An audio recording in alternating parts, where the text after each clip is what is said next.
aprieta abajo. A ver, ahora estoy oyendo un poco. ¿Y si hablo alto se me oye? Ahora se me oye. Lo voy a apretar, pero... ¿Ahora se me oye? Sí. Pues... No, acá.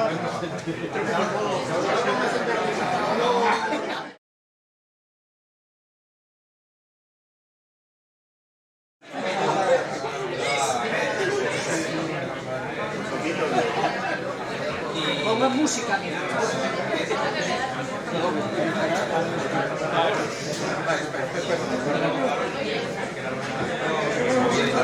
Bueno, preparación. Pues os voy a hablar un poco de eso. Primero una visión global y luego os voy a hablar de las nuevas tendencias. Primero de todo me voy a presentar. Me llamo Verónica Toral y trabajo de consultora del SOC en Grupo CIE Saniser. Estudié un grado de Ingeniería de Telecomunicación por la Universidad de Oviedo y un máster de Investigación en Ciberseguridad por la Universidad de León en colaboración con el INCIBE. Actualmente estoy haciendo una certificación de forense y bueno, ahora ya vamos a empezar a contar un poco lo que es la charla en sí. Voy a empezar explicando un poco lo que es un SOC para que todos sepamos de lo que estamos hablando.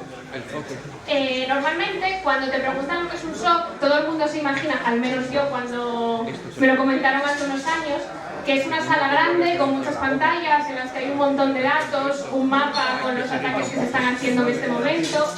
Y bueno, realmente tampoco está muy alejado de la realidad. Lo que hacemos en resumen es ver una cantidad enorme de eventos y tratar de buscar los posibles incidentes de seguridad que hay.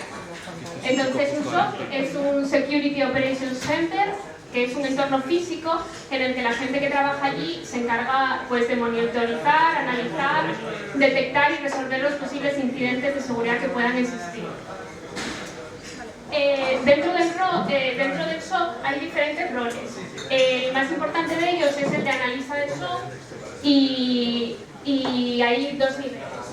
El primero de ellos sería el nivel 1 de analista, que sería un poco el perfil más junior, que se encargan de realizar una monitorización, de recibir piques y alertas y decidir si se trata de falsos positivos o posibles incidentes, realizar investigaciones básicas y un poco hacer investigaciones proactivas.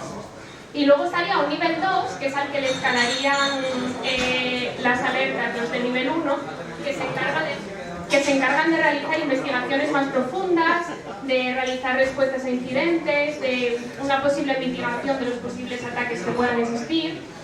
Y hay otro tipo de roles en el SOC, como podría ser el rol de infra.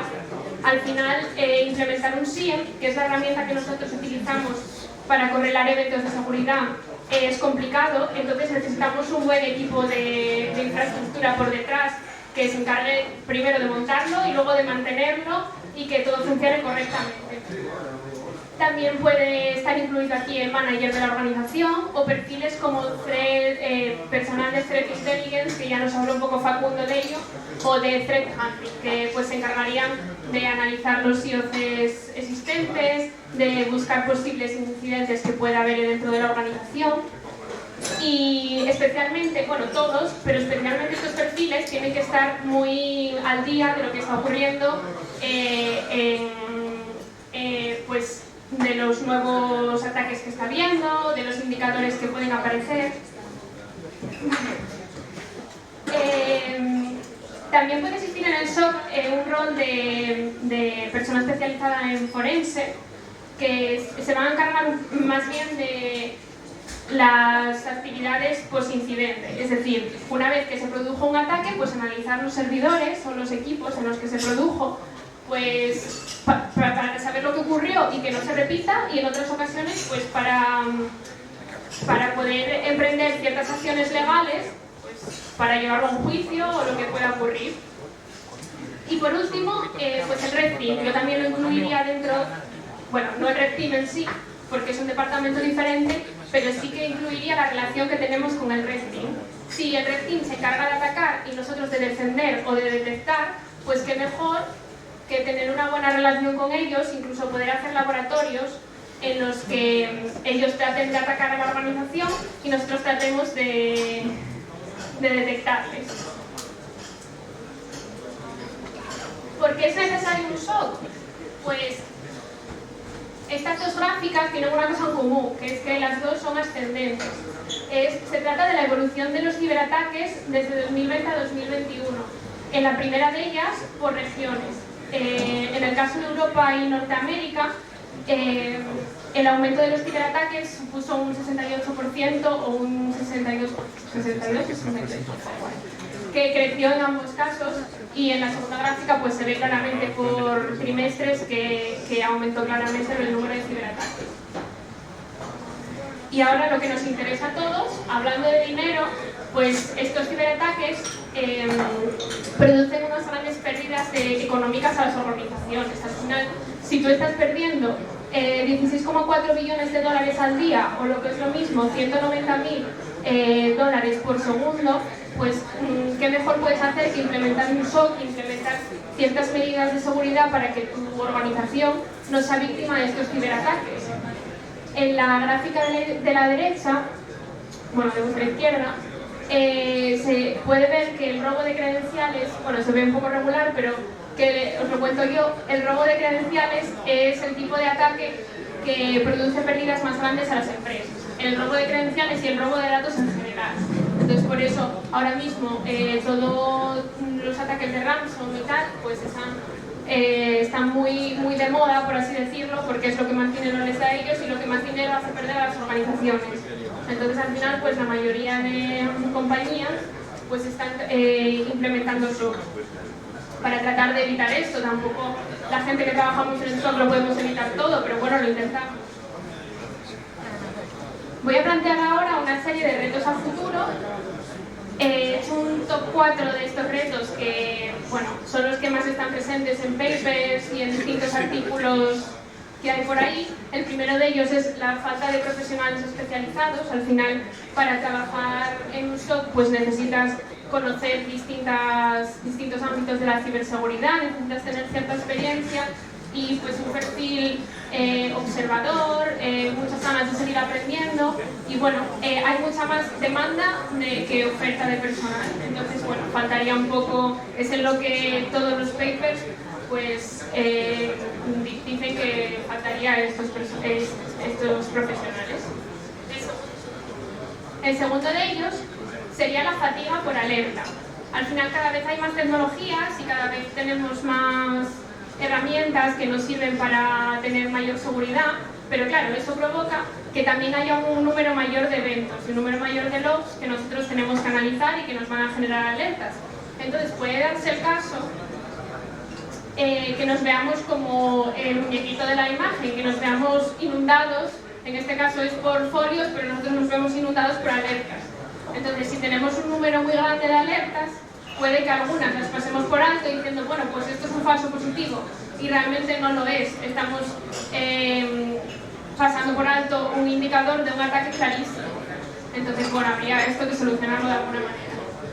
Además, el tercero de los retos que se plantea es que los ataques cada vez son más sofisticados.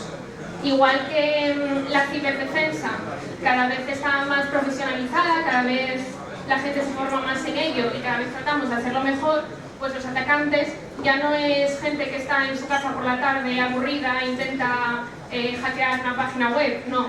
Al final son profesionales que dedican toda su jornada laboral y mucha parte de su tiempo libre pues a tratar de explotar pues vulnerabilidades, a intentar hacer un robo de información, a intentar hacer un ransom, y no es gente que decide hacerlo por entretenimiento, es gente que trabaja en ello. Y por último, ha aumentado la superficie de exposición de las compañías. Entonces, en parte por el teletrabajo, que es de lo que voy a hablar más tarde, que en estos últimos años ha aumentado considerablemente. Con el COVID mucha gente se fue para casa y al final nos hemos quedado aquí. Y por otro lado, cada vez tenemos más servicios expuestos a Internet. Las compañías quieren cada vez dar más servicios, tener más cosas al alcance de los demás. Y bueno, pues eso puede provocar un riesgo, sobre todo cuando no tienes claro lo que tienes expuesto. Por otro lado, cada vez tenemos más información, tanto en redes sociales como simplemente a la mano de la búsqueda en Google. Entonces eso puede servir para los atacantes para hacer un phishing y ser cada vez más creíbles. Bueno, ahora voy a beber un poco de agua.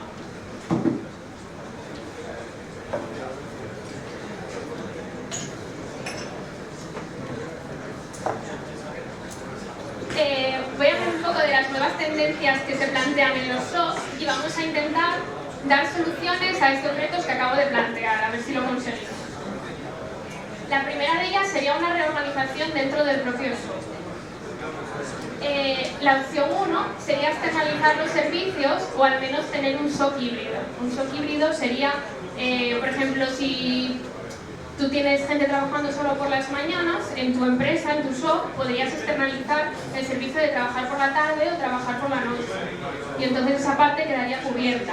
O si quieres contratar que te hagan el nivel 1 de triaje y de análisis inicial de las alertas, pues tú luego solo te tendrías que encargar del nivel 2. O lo que también puedes hacer es subcontratarlo completamente, que otra empresa especializada en ello se encargue completamente de la monitorización de eventos de tu empresa. Esto permite reducir costes empresariales, puesto que no tienes que, vale, sí tienes que pagar un SOC externo, pero no tienes ni que contratar personas, ni que hacerte con toda la tecnología necesaria, que además la tecnología no solo es pagarla y ya está, también tienes que implementarla y mantenerla. Entonces, pues provoca un aumento de costes de la empresa. Además, en este caso, los analistas que tengan ese SOC contratado van a ser gente especializada, con lo que podríamos dar solución a la falta de personal especializado. Y por otro lado, tendrías acceso a las últimas tecnologías. Al final, una empresa que solo se dedica a ello pues va a tener acceso a lo mejor que hay en el mercado. Y por último, pues la responsabilidad es compartida, vas a delegar la responsabilidad de esos servicios en otra empresa. Pero planteo otra segunda opción, reorganización dentro del propio SOC. La visión clásica es que el nivel 1 reciba la mayor cantidad de alertas y ellos son los que van a hacer el triaje inicial y decidir pues, lo que puede ser escalado o lo que deciden que es un falso positivo. Ellos van a tener una cantidad muy grande de alertas y lo que va a pasar al nivel 2 pues va a ser una cantidad menor, pero bueno, no tan pequeña, porque en el nivel 2 se va a hacer un análisis muy a fondo. Entonces todo lo que se les pasa a ellos van a tener que dedicar muchos minutos de su jornada a analizar. Lo que planteamos es que el triaje inicial lo haga personal del nivel 2, que va a estar más experimentado y acostumbrado a ver ciertas alertas. Entonces, lo que van a escalar, lo van a escalar a personal de nivel 1, que recordemos que es el perfil más junior. Esta gente va a hacer unas investigaciones más en profundidad de las que haría estando en la primera parte y seguirá ciertos casos de uso que hay establecidos. Y luego pasarían lo que ellos no se sintieran capaces de analizar o lo que siguen teniendo dudas sobre ello a personal de nivel 2 y otros roles, y en este caso el personal de nivel 2 solo va a analizar una cantidad muy pequeña de alertas, lo que les va a permitir poder especializarse en ciertos sectores. Por ejemplo, en una empresa podría haber gente especializada en logs de Windows y otra persona en Active Directory y así, depende. Con esto se va a conseguir que los analistas de nivel 2, que como he dicho hacen el triaje inicial, tengan una mayor capacidad de detección. En teoría no van a pasar tantas alertas como falsos positivos cuando no lo son, cuando son verdaderos positivos, y se va a dar solución a los ataques sofisticados. Bueno, esto muy entre comillas, no voy a decir yo que porque la gente de nivel 2 esté en la primera parte no se nos vaya a colar nada. Además, se va a poder reducir el número de alertas, con lo que se daría solución a la fatiga por alertas. Los analistas de nivel 1, que ahora van a estar en la fase 2 del análisis, van a seguir unos ciertos casos de uso y van a analizar las alertas escaladas, con lo cual van a poder analizar alertas diferentes cada día, lo que les va a proporcionar una mayor capacidad de aprendizaje, con lo que van a poder acceder antes al nivel 2 y podremos dar solución también a la falta de personal especializado generalizado, porque la gente se podrá formar en el propio SOC y ver cosas diferentes pues a diario, realizar investigaciones un poco más en profundidad. Luego, por último, como he dicho, se podría escalar de nuevo al nivel 2 y otros roles si es necesario, con lo cual, bueno, pues las alertas quedarían en teoría perfectamente analizadas. Bueno, ahora voy a hablar de Machine Learning, que además ahora está muy de moda todo lo que es la inteligencia artificial. El Machine Learning lo bueno que tiene es que es capaz de procesar un gran volumen de eventos. Con esto se va a conseguir una cierta automatización y dar solución a la fatiga por alertas. Además, esta automatización no solo se va a poder producir en lo que es el análisis y el procesado de alertas, sino que puedes enseñar a estos sistemas de Machine Learning a realizar ciertas actividades de manera autónoma, como dar respuesta a ciertos incidentes que nosotros tardaríamos pues minutos en hacer y un sistema de Machine Learning tardaría segundos. Por ejemplo, si se está produciendo un ataque de ransom, podría bloquear al usuario inmediatamente y mandar un mensaje de manera automática sin tú tener que pararte pues, a llamar por teléfono o lo que toque. Hasta el momento, los SIEMs y las tecnologías tradicionales que estamos utilizando se basan en reglas estáticas y en umbrales, es decir, en comportamientos ya observados. En el caso del Machine Learning, se basaría en desviaciones del comportamiento normal y con esto podríamos dar solución, otra vez entre comillas, a los ataques sofisticados. Hay diferentes tipos de algoritmos de aprendizaje. El primero de ellos sería el aprendizaje supervisado. En este caso, los datos de entrenamiento van a estar etiquetados uno a uno, por lo que se necesitaría el factor humano. Por ejemplo, le vas a decir, si tienes una cesta de frutas, pues vas a etiquetar la manzana como manzana, la pera como pera y el plátano como plátano. Y así con todos los datos de entrenamiento que tengas. Y en el momento en el que tú le pases al sistema una manzana verde, aunque la que le hayas pasado sea roja y con una hoja, pues vas a saber decirte que eso se trata de una manzana, porque le etiquetaste primero unos datos de entrenamiento suficientemente amplios. En este caso estarían incluidos en este aprendizaje supervisado los algoritmos de clasificación y regresión. Dentro de los tipos de aprendizaje no supervisados, que sería un poco lo contrario a los ya vistos, los datos de entrenamiento van sin etiquetar. Es decir, tú le pasas un dataset al sistema y el sistema se va a encargar de establecer lo que sería un comportamiento normal y a partir de ahí pues te va a dar sus propias conclusiones y tú vas a tener que decirle lo que está bien y lo que está mal y va a aprender de sus propios errores, un poco explicado así de manera fácil. Y luego tendríamos el tercero de los algoritmos de aprendizaje, que sería el semisupervisado, que es una mezcla de los otros dos. En este caso tendríamos un dataset completo en el que solo etiquetaríamos una pequeña parte de los datos y al sistema se le van a pasar el dataset completo. Entonces, entre los datos que le pases etiquetados y lo que él va a intuir, por así decirlo, pues va a poder crear un sistema. Está bien para el caso de que tengamos muchos datos, un volumen muy amplio de datos, muy amplio o muy complejo. Las ventajas. El Machine Learning tiene una capacidad de actuación inmediata y sería muy útil en sistemas de control industrial.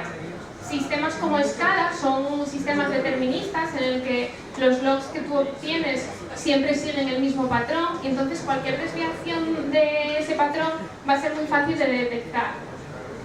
Tanto en sistemas de control industrial como en sistemas con patrones deterministas, no tienen por qué ser industriales. Tiene una capacidad de procesar un volumen muy grande de eventos, como ya he dicho, y podría introducir una mejora en los sistemas de detección y prevención de intrusiones. Puesto que estos sistemas están basados en reglas ya establecidas de ataques vistos anteriormente y con la detección de desviación, con la detección de actividades anómalas, pues podríamos detectar ataques de zero day. En el momento en el que encontrara cualquier anomalía de lo esperado, pues te generaría una alerta. Con esto se podría reducir el tiempo empleado en tareas rutinarias por el SOC, que podrían dedicarse a otro tipo de actividades. Pero bueno, como toda la vida, pues el Machine Learning también tiene inconvenientes. Lo primero, las redes a analizar no son deterministas, en la mayoría de los casos. El comportamiento de una red varía mucho, pues de un día a otro, incluso de una hora a otra, y más cuando nosotros nos encargamos de analizar el comportamiento de los seres humanos que trabajan en una compañía. Que aunque entres todos los días a las 8 de la mañana y salgas a las 3,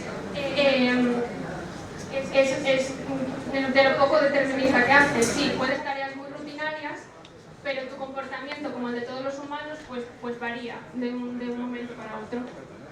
Además, existen pocos datos de entrenamiento, lo que se traduce en una dificultad para crear modelos robustos. Y diréis, bueno, pues generamos más datos de entrenamiento. Al final, en un SIEM tenemos un montón de logs. Podríamos utilizar todos esos logs para crear un sistema robusto. Pero bueno, esto también tiene su complicación. No puedes meter los logs ahí como están. Tienen que ser datos relevantes y tienen que ser datos además que sean una muestra clara del contexto completo. Tú si quieres analizar una red entera, no puedes pasarle solo los datos de 2 servidores, tendrás que pasarle los datos de la red entera y aquellos que nos sirvan para algo. Además, el Machine Learning provoca falsos positivos que el personal del SOC tendríamos que ser capaces de detectar para no mandar estas alertas que no son reales al cliente final o a nuestro propio personal de IT. Gracias a Dios va a seguir siendo necesaria la interacción humana. Si no, no sé. Vale, ahora como caso práctico, vamos a crear un sistema para detectar logins anómalos. Lo primero de todo, necesitamos unos datos de entrenamiento. En este caso, este dataset va a tener datos compuestos por una IP de origen, el usuario que se loguea, el dominio al que pertenece, el proceso que se loguea, el controlador de dominio contra el que lo hace, el nombre de la estación de trabajo y una fecha y una hora. Se van a coger datos de 3 meses, por lo que tendremos 15 millones de benchmarks, más que suficiente para entrenar un sistema. Además, los datos no van a estar etiquetados, con lo cual tendremos un sistema de aprendizaje no supervisado. Con estos datos podríamos tener diferentes objetivos. Podríamos conseguir un sistema que hiciera diferentes... que nos aportara diferentes objetivos. El primero de ellos podría ser detectar una IP origen anómala, detectar un volumen anómalo desde una IP concreta, detectar un volumen anómalo en general, que es lo que vamos a hacer en este caso, detectar un login de un usuario concreto desde una IP diferente a lo normal y detectar un login de un usuario que no se ha visto normalmente. Nos vamos a quedar con un volumen general de datos de logins anómalos. Y podéis preguntaros que por qué no utilizamos umbrales. Bueno, pues no utilizamos umbrales por esto. En la primera gráfica vemos el volumen de logins en un día. Como podemos observar, por la noche hay un número muy limitado de logins que crece entre las 7 y las 9 de la mañana. Baja pues un poco en picado y se mantiene como en una meseta durante el resto del día para bajar durante la noche. Entonces, ¿dónde pondríamos el umbral? Ponemos el umbral en 4.000, ponemos el umbral en 15.000 para que nos coja anomalías en el login que se produce por la mañana, o lo ponemos durante la meseta de la tarde. Pues tendríamos que poner 50 umbrales o no nos valdría para nada, porque no conseguiríamos encontrar esos logins anómalos. Y lo mismo ocurre cuando coges el volumen de logins dentro de una semana. Además, esta semana en Asturias fue festivo el 8, entonces, bueno, pues todavía tiene un poco más de complicación. Lunes, martes y miércoles sigue un patrón más o menos normal. El jueves fue festivo y entonces tendremos un volumen de eventos muy similar a sábado y domingo. Y el viernes, entre que era viernes y que había gente que se cogió puente, pues tenemos un volumen más bajo que lo que sería normal en una semana. Lo mismo, ¿dónde ponemos el umbral en este caso? Bueno, pues los umbrales no nos servirían en este caso. Vale, una vez que ya tenemos los datos de entrenamiento y que hemos establecido un objetivo concreto, pues vamos a enseñar al algoritmo los datos que tenemos, los vamos a proporcionar y él va a establecer lo que sería una actividad normal. Cuando establezca lo que sería una actividad normal, vamos a tener un modelo ya entrenado. A este modelo ya entrenado vamos a poder finalmente pasarle en tiempo real todos los eventos de login que se produzcan en la organización y él va a decidir si se trata del comportamiento esperado o si se trata de una anomalía en el comportamiento. Esto ocurre de manera ideal, esto es la teoría. Luego lo que nos va a proporcionar el sistema entrenado va a ser muchos falsos positivos que vamos a tener que enseñarle que no está bien hecho eso. Y pues después de unos meses, esperablemente, vamos a tener un modelo entrenado que nos sirva para detectar anomalías de verdad.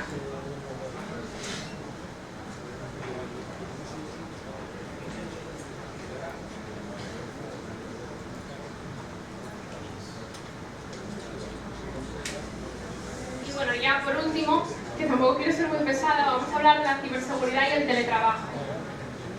Como he dicho, se ha producido desde el COVID un aumento del teletrabajo, que está muy bien para unas cosas, pero que también está mal para otras, porque puede producir problemas de seguridad.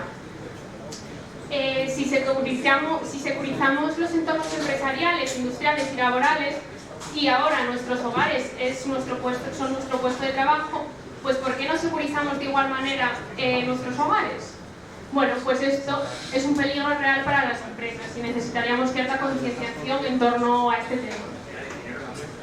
Para ello voy a enseñaros un caso práctico que tuvimos hace unos meses en nuestra empresa. En un primer momento, en la fase de monitorización y detección, empezamos a recibir alertas de logins fallidos en un DP. Estos logins fallidos eran de nombres de usuario como administrator, administrador, administrateur, invitado, invité, rest, todo así nombres genéricos. Y lo que nos extrañó fue que los nombres de las estaciones de trabajo eran Remina, FreeRDP, RDesktop y no teníamos las IPs desde las que se producían. Entonces hicimos un análisis un poco más a fondo y esto sería el log de Windows, que creo que no se ve muy bien, que tendríamos. Podemos ver el nombre de la cuenta que se loguea, el nombre de la estación de trabajo y el código de que el login fallido se produce por usuario inexistente. Tendríamos usuarios inexistentes y contraseñas incorrectas, lo que quiere decir que sí que había usuarios que eran administrator o admin. Ojo, cómo utilizar esos nombres de usuario con contraseñas que puedan explotarse fácilmente, porque va a ser lo primero que prueben. Entonces, pues bueno, hay que tenerlas un poco en consideración y probablemente pues utilizar usuarios administrador nominales. El resumen del análisis fue que los nombres de equipo estaban relacionados con clientes RDP. Y además los nombres de usuario que intentaban loguearse eran usuarios generalistas, que como he dicho, algunos sí que existían en la compañía. Todos eran intentos de logins fallidos y la IP origen y el nombre real de los equipos no los teníamos, con lo cual pues se dificultaba la investigación. Decidimos notificar para resolver el incidente y les dijimos a nuestros clientes que activaran el modo de depuración en Dogon en los DCs en los que se estaban produciendo estos logins. Si el ataque estaba activo en ese momento, conseguiríamos ver la IP origen desde la que se estaban realizando.